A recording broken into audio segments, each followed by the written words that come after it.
आज Doubtnut app download करें। Doubtnut पर अपने सभी गणित, रसायन विज्ञान, भौतिक विज्ञान और जीव विज्ञान के डाउट्स का करो सफाया। बस प्रश्न की फोटो खींचो, एक ही प्रश्न को क्रॉप करो और तुरंत वीडियो सोल्यूशन पाओ। अभी डाउनलोड करें। हेलो दोस्तों, क्वेश्चन दिया गया है निम्न में से किसके डी कक्षकों में अयुग्मित इलेक्ट्रॉनों की संख्या समान है। क्रोमियम दिया गया है, मैग्नीज दिया गया है, Fe+3 दिया गया है और कोबाल्ट+3 दिया गया है। तो आइए दोस्तों हम देख लेते हैं इन सब में से किसके डी कक्षकों में अयुग्मित इलेक्ट्रॉनों की संख्या समान है।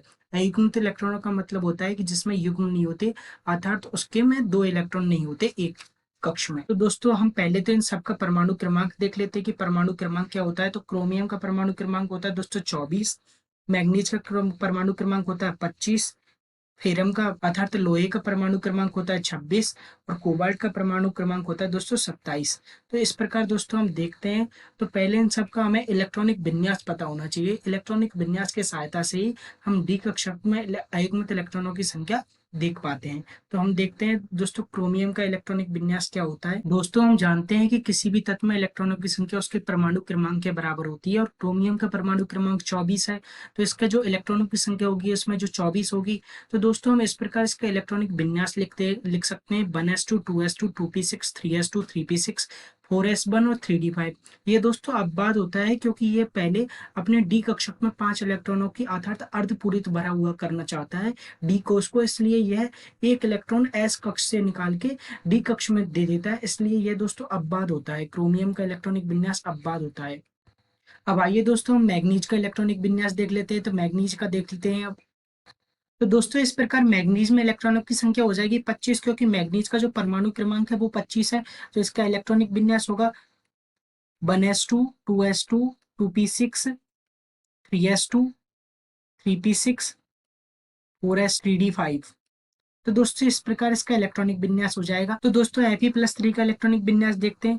तो दोस्तों पहले हम Fe का इलेक्ट्रॉनिक विन्यास देख लेते हैं। तो Fe का जो परमाणु क्रमांक होता है वो 26 होता है। तो Fe का इलेक्ट्रॉनिक विन्यास हो जाएगा 1s2 2s2 2p6 3s2 3p6 4s2 3d6। तो दोस्तों लेकिन इसमें दे रखा है Fe+3, अर्थात उसने 3 इलेक्ट्रॉनों को दान कर दिया है। 3 इलेक्ट्रॉनों को दान करने के कारण इसने पहले तो 2 इलेक्ट्रॉनों को तो एस कोष से दान कर दिया है तथा एक इलेक्ट्रॉन डी कक्षा से दान कर दिया है।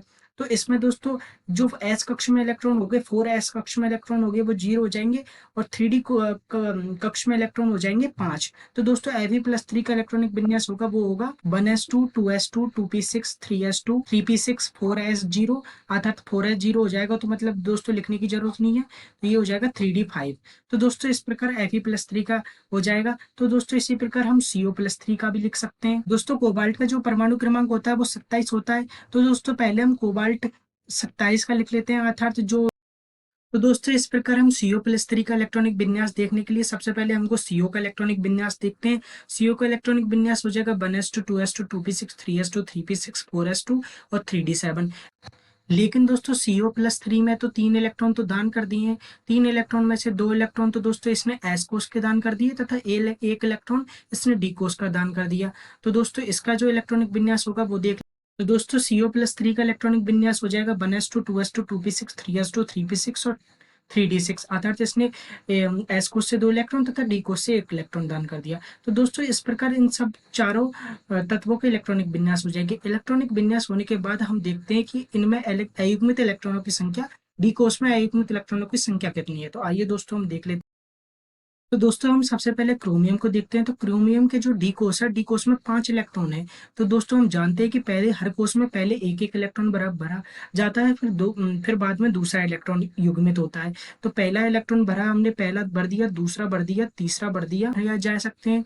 तो सब में एक एक इलेक्ट्रॉन भर दिए, क्योंकि दोस्तों एक एक इलेक्ट्रॉन भरने के पश्चात ही इनका युग्मन किया जा सकता है, अर्थात तो युग्मित किए जा सकते हैं। इसी प्रकार दोस्तों हम मैग्नीज को देखते हैं। तो मैग्नीज के बाह्यतम कोष में डी कक्षक में 5 इलेक्ट्रॉन है, तो इनको भी एक एक भर सकते हैं दोस्तों। इसी प्रकार दोस्तों Fe+3 देखते हैं। तो Fe+3 के बाह्यतम कोष में भी 5 इलेक्ट्रॉन है, तो ये भी दोस्तों एक एक भर सकते हैं। इसी प्रकार दोस्तों CO+3 को देखते हैं। तो CO+3 के बाह्यतम कोष में 6 इलेक्ट्रॉन है, तो इनको भर दिया 1 2 3 4 5 और एक है दो दोस्तों 6 हो जाएगा, तो ये कि यहाँ आ जाएगा।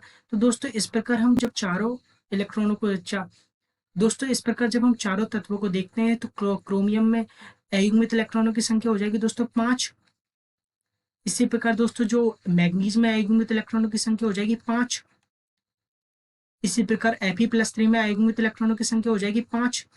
और इसी प्रकार दोस्तों CO+3 में अयुग्मित इलेक्ट्रॉनों की संख्या हो जाएगी 1 2 3 4। ये तो युग्मित हो गया, तो ये हो जाएगी दोस्तों 4।